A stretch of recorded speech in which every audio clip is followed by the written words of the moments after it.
Hello, hello, hello. It is me again. I was let me prop my phone up real quick so I can use my hands to talk to you. I don't have any makeup on right now, so please forgive the way that I look. Um, um, I just got my son to sleep and I was cleaning up and this testimony just hit me. And the testimony was replaying itself in my mind, and I was like, you know what, that's such a beautiful story, I want to share it with you. So a few years ago, I had gone through a divorce, and the divorce left me in a real bad place. It left me in a place, I was broken. I was crushed. So anyways, I had my son. He was, if I talk funny, I'm sorry. I'm bleaching my teeth, so I have like this strip thing. So if I have a weird lisp, it's because of the whitening strips. But anyway, my son was about 3 months old, and the person I was married to, he had a house. He was very established. I wasn't gonna fight with him over anything. I just wanted my son, and I wanted to go and live my life. So I moved into a 1 bedroom apartment with my 3-month-old son, and I remember it was a really small little 1 bedroom apartment. It was like 430 square feet, really, really small. It had brown carpet, but it was mine. And I spent a couple years at that apartment. Um, I was so relieved and I was so thankful because after just a couple of weeks of being there, I just felt so, my anxiety, like, I had a lot of negativity and like a lot of it just was lifted from having my own place, from being there, And so I was so proud of myself. I had my son, I was doing my thing. I still had my little job. I didn't work a whole lot of hours, but I made enough by the hours. I was a nurse. So I worked like 2 days a week. And that little apartment, the rent, it was really cheap. So I lived in the hood in a 1 bedroom apartment with my son. But in my heart, I wanted my own house. In my heart, I wanted a house of my own. I wanted, my son needed his own room. I wanted like a backyard. I wanted to have a garden. I wanted to have a bigger kitchen, and so even way before I had gotten married, I always wanted my own house. And several years before, even probably while I was still in school, I always wanted my own house.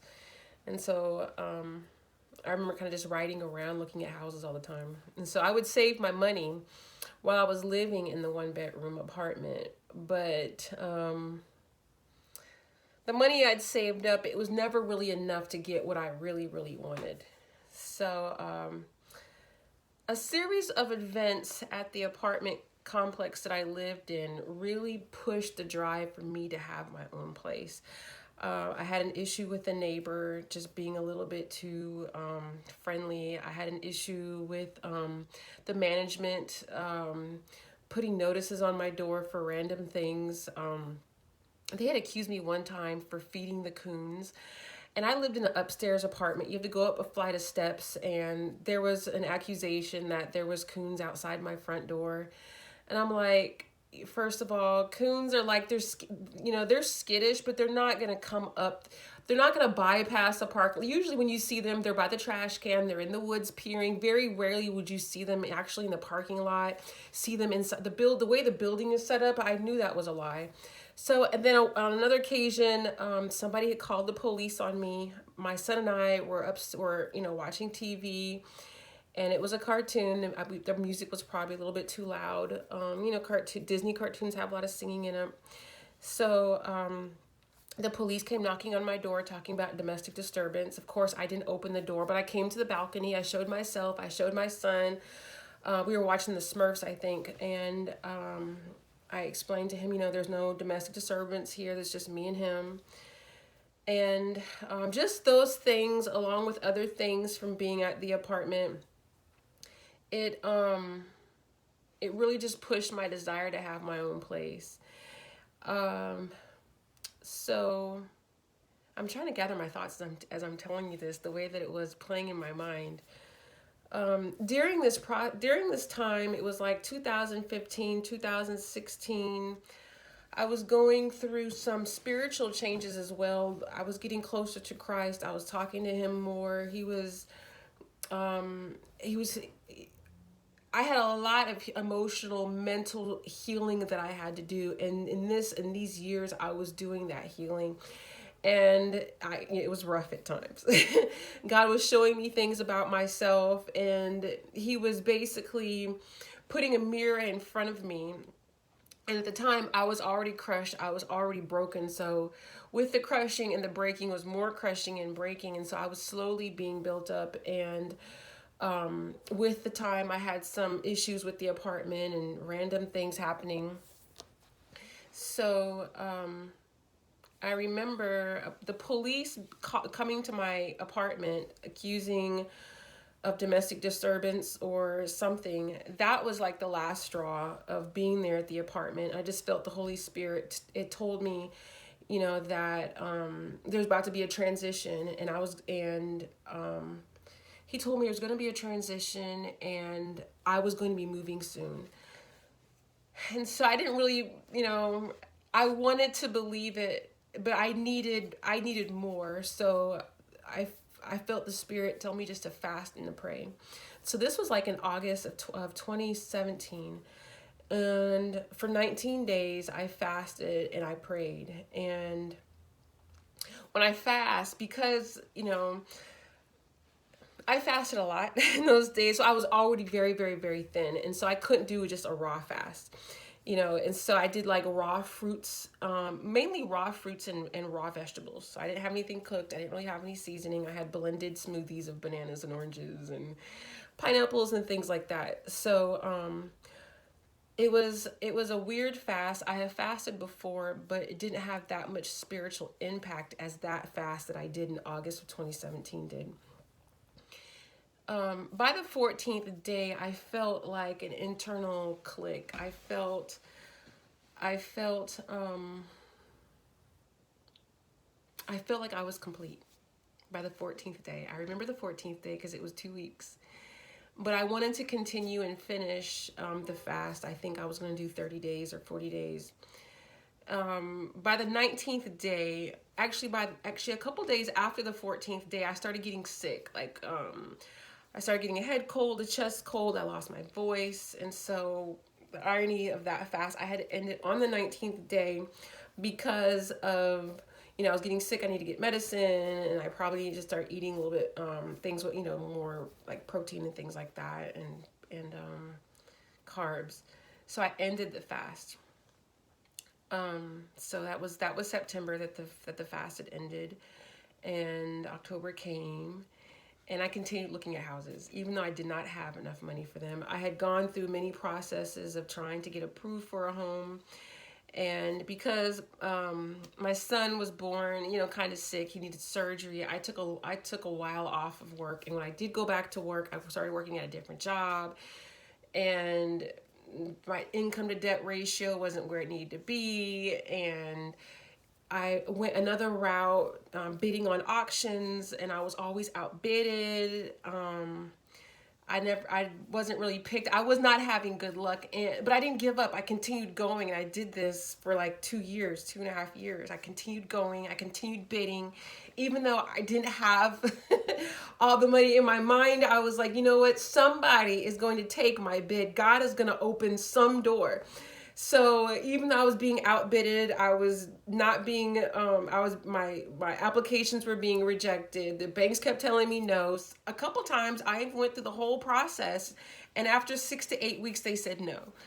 And so I just kept going. I just kept doing it because I just knew in my heart, like, I'm going to keep doing this, and eventually a door, something's going to be kicked in for me. And that's exactly what happened the beginning of November.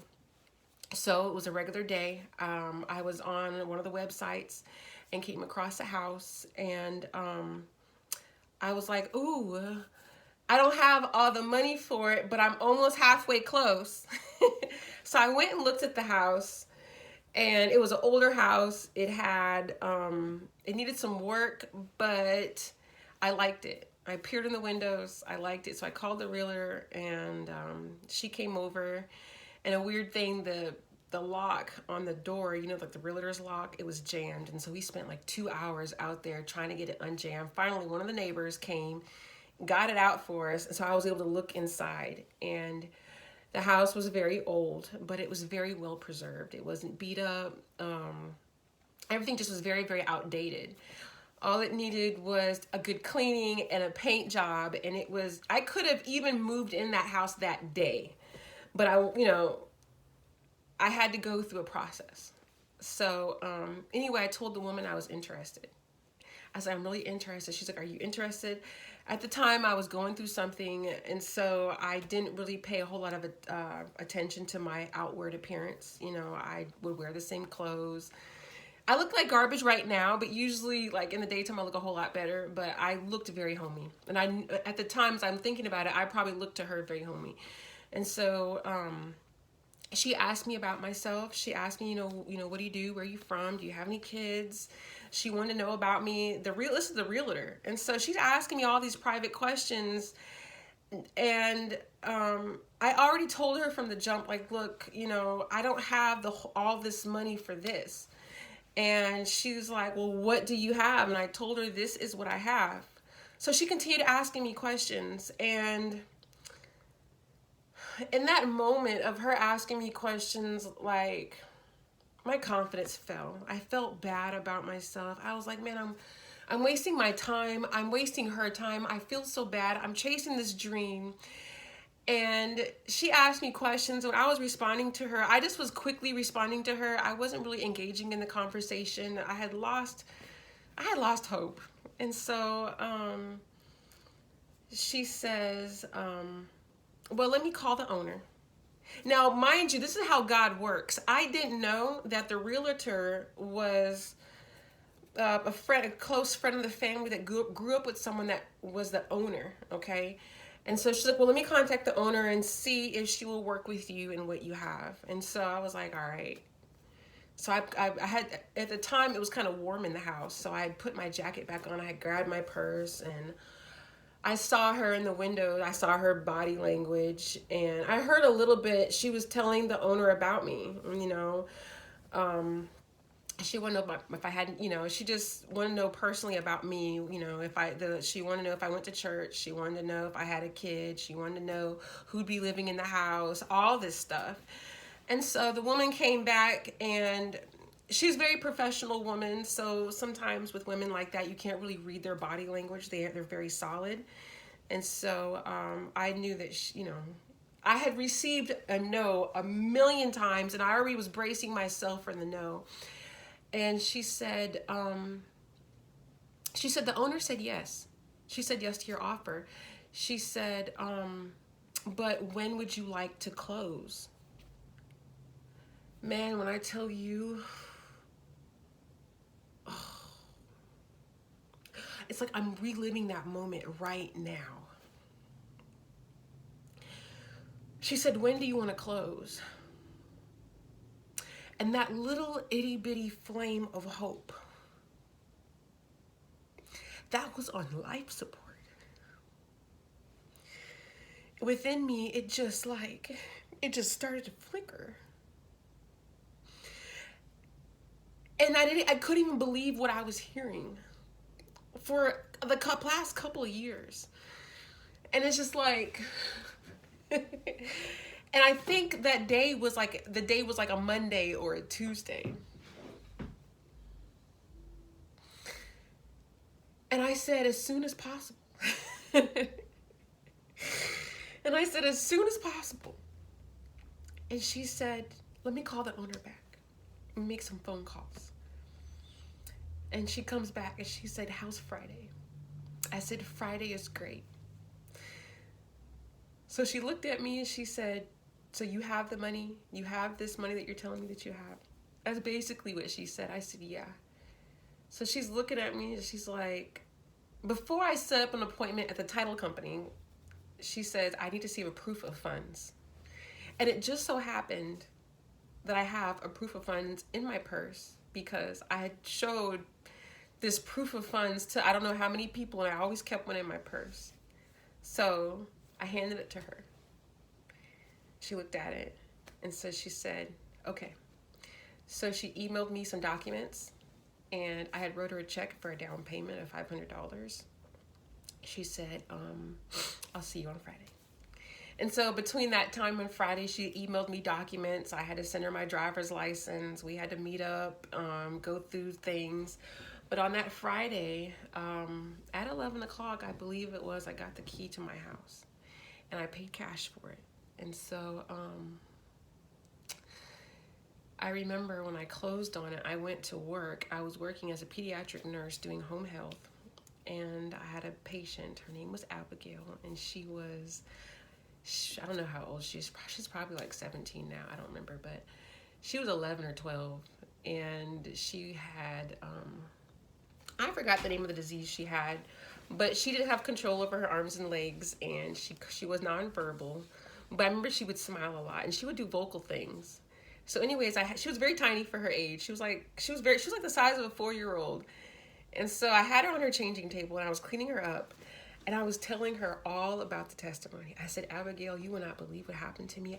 She was the very first person outside of God that I told about the house I had closed on. I showed her pictures of it. I said, Abigail, I closed on my first house today. I had my scrub top on and I took my keys to my new house. I mean, it was new to me. I took it out of my pocket and I was like, look, Abigail, these are the keys to my new house.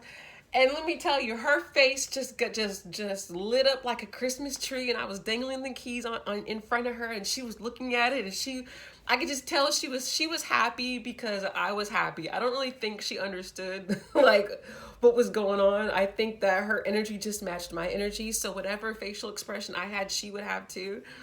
But it was so nice. It was so nice. And that house, I'm living in it now. I still live in this house. It's been several years. I'm still living in the house. I am so blessed because when I had gotten this house, oh Jesus, I had, with repairs and paying for it and taxes and fees and everything, I was cleared out. I was left with $300 to my name. But God is so good. Over the course of several years, when I say we, I mean me and God. We've done renovations. I've got a new bathroom. We got a brand new roof, painted the outside, ripped up carpet, got hardwood floors. So once a year, I'll do one big project. I haven't done one this year yet. This whole COVID thing made things weird. But a few months ago, I got a new round of windows. So all the windows have been replaced. So that is a beautiful, beautiful thing. And so very frequently now, and then what's so crazy is I was thinking about this a couple days ago, is that I purchased this house late 2017 because of praying and fasting a few months prior. But the beauty about God answering that prayer is that even though several years later, this house is worth 4 times more than what I paid for it. You see what I'm saying? I'm talking about supernatural blessings here. I'm talking about 4 times more than what I paid for it. No, wait a minute. I'm sorry. It's worth 4 times more than what I paid for it. I'm not good at math, so forgive me. But anyways, I just wanted to really share that with you. And I was cleaning up the house and I was thinking to myself, I'm like, thank you, Lord. Thank you, Jesus. It's such a blessing.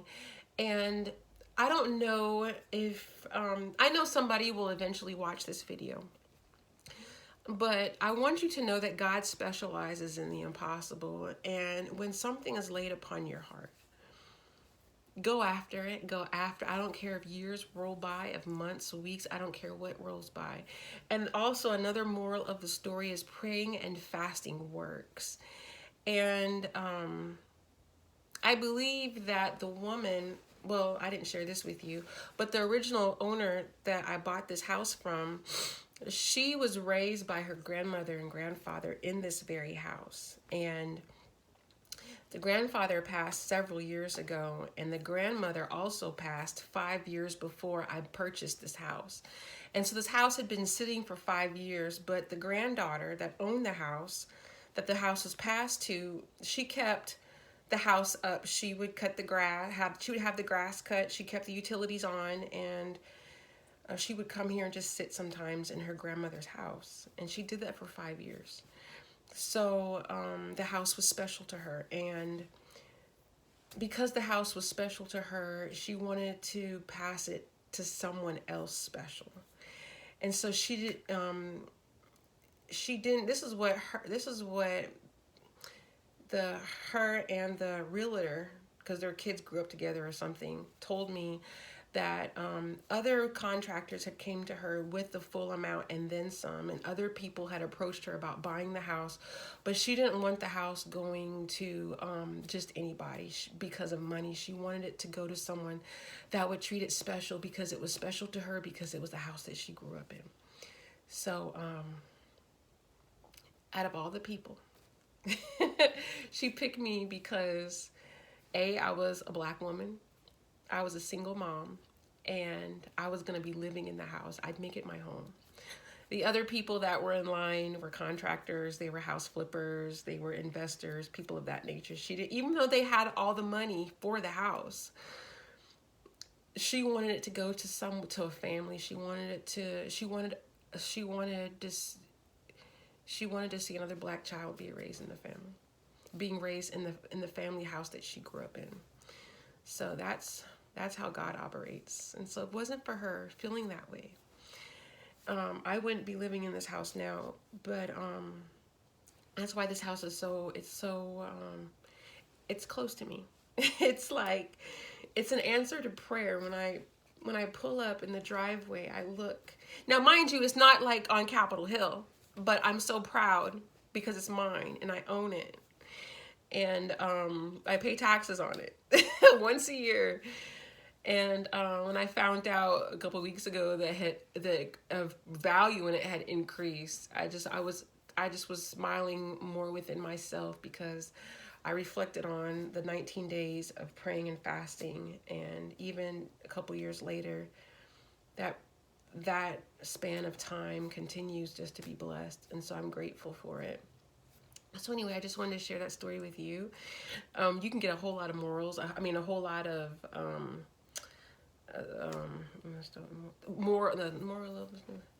I'm not sure if I'm using the right word, if I want to say morals, or if you want to get a learning experiences, or just some type of influencing to influence you to do something. I don't know. But anyways, I'm rambling. I am Nicci the Great, and together we are growing, sharing, and thriving.